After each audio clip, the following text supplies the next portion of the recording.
On a quiet night in the little town of Bethlehem, the sky shimmered with countless stars.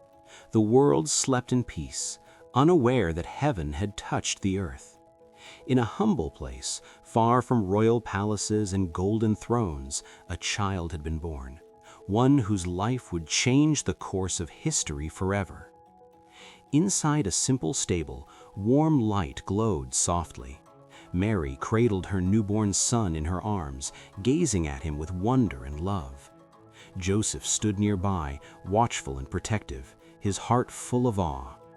They did not yet know that danger was already moving toward them, hidden in darkness and driven by fear. Far away in Jerusalem, the mood was very different. In a massive stone palace lit by flickering torches, King Herod sat on his throne. Power had hardened his heart, and paranoia ruled his mind. When news reached him that wise men from the east had arrived seeking a newborn king, fear seized him. A rival had been born, and Herod would not share his throne with anyone. From distant lands, 3 wise men journeyed under the open sky, guided by a mysterious star. For months they traveled through deserts and cities, following the sign that pointed to the promised Messiah. When they finally reached Jerusalem, they stood before Herod and asked with sincere hearts, "Where is the one who has been born King of the Jews? We saw his star and have come to worship him." Herod's smile hid a storm. Rage burned behind his eyes, but he spoke with false kindness. Secretly, he met with the wise men and said, "Go and search carefully for the child. When you find him, report back to me, so that I too may worship him." But his heart plotted death, not devotion. As the wise men left Jerusalem, the star appeared again, brighter than ever, leading them onward. It moved across the night sky until it stopped over a humble home in Bethlehem. Joy filled their hearts. They had found what they were searching for. Entering the house, they saw the child with Mary, his mother. Overcome with reverence, they fell to their knees and worshipped him. They opened their treasures and presented gifts fit for a king: gold, frankincense, and myrrh, symbols of royalty, divinity, and sacrifice. That night, as the wise men slept, God warned them in a dream not to return to Herod. Obedient to the warning, they departed by another route at dawn, leaving Herod's wicked plan unfulfilled. While the wise men were on their way home, heaven spoke again. As Joseph slept, an angel of the Lord appeared to him in a dream, radiant with divine authority. "Get up," the angel said urgently. "Take the child and his mother and escape to Egypt.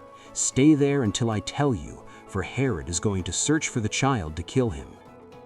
Joseph awoke suddenly, his heart pounding. There was no time to hesitate.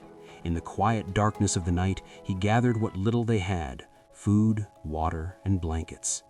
He gently woke Mary and whispered the terrible news. Fear filled her eyes, but her faith remained strong as she wrapped Jesus tightly in her arms. Before dawn, the Holy Family slipped away from Bethlehem. Joseph led a donkey through empty streets as Mary held the child close. Behind them, the town faded into darkness. Ahead lay the wilderness, unknown, dangerous, and unforgiving. The journey to Egypt was long and difficult. They crossed rocky deserts under the burning sun and endured freezing nights beneath open skies. They rested only when they could, always alert, always moving forward, trusting that God was guiding every step. Back in Jerusalem, Herod waited. Days passed and the wise men did not return. When he realized he had been deceived, his fury exploded. In his madness, he gave a horrifying command to kill every male child in Bethlehem 2 years old and under. Soldiers marched toward the town with swords drawn. Peace was shattered. Mothers ran, wept, and hid their children, but sorrow filled the streets. The cries of grief rose to heaven, fulfilling the words of the prophets. "A voice is heard in Ramah, weeping and great mourning, Rachel weeping for her children." But Jesus was safe. In a foreign land called Egypt, the Holy Family found refuge. Surrounded by unfamiliar sights and sounds, they lived as strangers and refugees. Joseph worked with his hands, Mary watched over her son, and Jesus grew, hidden from the world, yet protected by God. Time passed, and one day news reached them. Herod was dead. The tyrant who sought to destroy the child had been consumed by his own evil. Once again, an angel appeared to Joseph in a dream. "Get up," the angel said. "Take the child and his mother and return to the land of Israel. Those who sought the child's life are dead." With renewed hope, the family began their journey home.